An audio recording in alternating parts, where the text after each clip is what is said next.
In this lecture, we want to look at how to actually calculate the vector product by components. And we saw in the previous video the pattern that arises when you FOIL out all the terms. But mathematicians have come up with a very clever and compact way of representing that pattern, and it's called a determinant. And so you can actually calculate the results of the vector product by calculating the determinant of the two vectors with the unit vectors. So some of you may not have seen determinants before. It comes out of linear algebra. And so I just want to do this math review to, for those who have seen it, we'll review it. And if you haven't seen how to do a determinant before, I'm going to teach you the process. And it's actually pretty straightforward and pretty easy. So one thing that is worth pointing out, that the determinant is computed from an n by n array of numbers known as a matrix. And so that could be 5 by 5 or 2 by 2, any set of numbers arranged in rows and columns. So, you know, you might have a number, a number, a number, a number, a number, a number, etc. And that would be a 3 by 3 matrix because there are 3 columns and 3 rows. Now when you're talking about a matrix, you generally would represent it using brackets.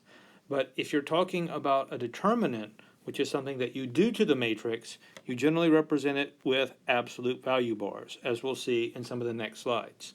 Now, this pattern can be applied to any size matrix. You can apply it to a 3 by 3, a 4 by 4, a 5 by 5, a 50 by 50, however many numbers you have in your matrix. You can make it into a determinant as long as it's the same number of rows and columns. But the one difference is when you do a 2 by 2. So there's a separate pattern that you have to learn to do a 2 by 2 determinant, and then for all the other determinants you want, you follow the same pattern. So let's look at how to calculate a 2 by 2 determinant. So I've got 4 numbers, and these are just regular numbers, A, B, C, and D. It could be 4, 3, 2, 1, whatever it is, just regular numbers. And so the pattern is you basically go down the diagonals. You take a forward slash and you go A, D, and then you do a backward slash and you cross through the B and the C. And so you multiply them together, so you have AD, and then whenever you have a backward slash, you go negative. So it's AD minus BC. And that's the pattern for taking a 2 by 2 determinant. So here's an example. We want to calculate the 2 by 2 determinant that has the numbers 2, 3, 4, and 5. And so we're going to go 2, 5, and multiply them together. That'll give us 10. And then we subtract from that 3 times 4, and that'll be 12. And so we have 10 minus 12. That gives us minus 2 as our answer. So taking a 2 by 2 determinant, simple as can be. Now, when we want to take a 3 by 3, 4 by 4, any number, n by n, 60 by 60, doesn't matter, there's a different pattern for it. And when you do the pattern for a 3 by 3 determinant, what you find is that it gives you the same pattern that we saw with the vector product.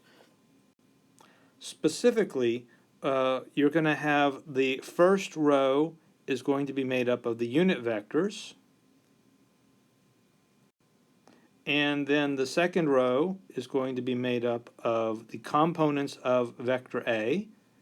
And so again, these are just numbers, AX, AY, AZ. These guys are going to be a 3, 2, 1, whatever they are.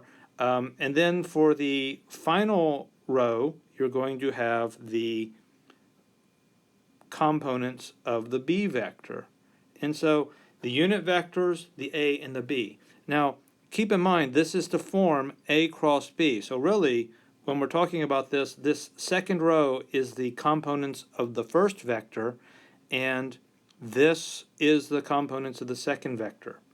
Now, if you were to want to do B cross A, these two rows, the second and the third row, they would flip. And as we saw previously, you get a minus sign when you do that. So in other words, remember that A cross B is equal to negative B cross A.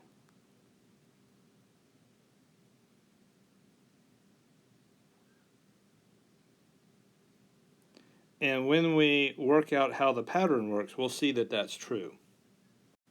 So let's look at the pattern. So the first thing that we want to do is we're going to pick the first term, and that first term is our x hat. And what we're going to do, that's the leftmost element of the top row, we're going to pick that, and that the technical mathematical term for that is called a cofactor, but really it's just the first term. And we're going to draw a horizontal line and then a vertical line downward. And that gives us the first term in our determinant. So this guy here, this is actually the first term, and I've crisscrossed out this column and this row, and what I'm left with in the middle here is the elements of a 2 by 2 determinant. And so I can write out this first term as x hat times this determinant. Then we want to go on and write down the second term. Now the second term is you cross, the second term is going to be y hat. So I started, my first term was the x hat, which I've boxed, and then you jump to the next term, which is the y hat, which I circled. Every time you go to another column, you alternate the sign. So I've crisscrossed out with these blue lines. What I'm left with is ax, az, bx, by. They form another determinant. So my second term would be minus y hat times the determinant ax, az, bx, bz. And then if I do my crisscross like that, I get axbz minus azbx. And of course, I have my minus sign out here because you alternate signs every time you move the column. And so if I distribute that minus sign into my parentheses, this is the term that I end up with, and that's my second term. Finally, I do the same thing. I'm looking at my z hat term, and so my z hat term, I cross out the row and the column, and what I'm left with is this subdeterminant in here, axby, so I can crisscross like that. I get axby minus aybx, that's the minus aybx there, and so that's my third term. And that gives you the full pattern. That's all you have to do. Now, of course, remember, these would be numbers. You know, ax might be 3, by might be 2, ay might be 1, bx might be 12. It doesn't matter. You just multiply them together and then subtract them. And that would be the z component of your vector product. So putting all those terms together, you get the answer, the same answer that we got by foiling everything out and figuring out what all the unit vector cross products were. But as you can see, that's a much faster and easier way to do it. Now, there is another way to do a 3 by 3 determinant, and this only works for 3 by 3 determinant. The pattern that I showed you previously, where you cross out rows and columns and then you have a subdeterminant, that will work for any size determinant. And when you take linear algebra, you'll learn how to do that. But this trick only works for a 3 by 3 determinant. But, you know, conveniently, that's the kind of determinant that we have when we want to take a cross product. So you do the same thing. It's the same determinant. The unit vectors are on top, x, y, z hat. The components of the first vector and the components of the second vector form the following rows. So what you want to do is you want to repeat the first two columns. So x hat, ax, bx, that's my first column. I repeat that outside the determinant.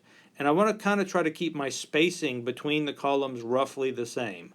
And then I'm going to repeat the second column, y hat, ay, by, that gets repeated over here. And then you do a pattern of crisscrosses, and that tells you what to multiply and add and subtract. So the first set of terms that you do is you go with forward slashes. And this is reminiscent of the 2 by 2 determinant. We're just making these forward slashes. So I go that. All these terms are multiplied together. These terms that go with the y hat are multiplied together. These terms go with z hat. And so you start with the x hat, the topmost left element, and you just go diagonally down, and you go diagonally down, And of course, once you get to here, there's not a third term, so you have to stop. And that gives you the first three terms of the determinant. To finish getting the answer, then you go for the rightmost top element, which is this y hat, and you go backwards. And so this would be y hat times ax times bz. The x hat terms would be from this arrow, the z hat terms would be from that arrow. I've written them all in red here. Now what's different? Just like with the 2 by 2 determinant, the backward slashes are negative. And so for all of these terms, you have negative values.